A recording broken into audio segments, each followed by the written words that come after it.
guys. अनि Bye bye guys.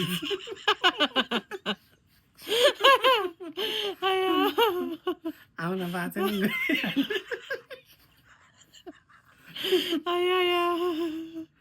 बाँकीको video चाहिँ तपाईँहरू नि हाल्नु ल भन्ने बिचमा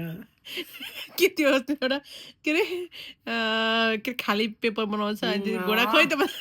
के छ नि होइन कस्तो त एउटा उसले चाहिँ कहानी लेखेको हुन्छ होइन मैले कहानी लेखेको छु यस्तो भन्छ अनि त्यसपछि फर्स्ट पेजमा चाहिँ राजा घोडा चढेर जङ्गलतिर जान्छ होइन अनि लास्ट पेजमा चाहिँ के अरे अब राजा चाहिँ जङ्गलबाट दरबार फिर्ता हुन्छ होइन अनि बिचमा चाहिँ के लेखेको छ भनेर सोध्छ नि बिचमा चाहिँ सबै घोडाको आवाज कुडकुड मात्रै लेखेको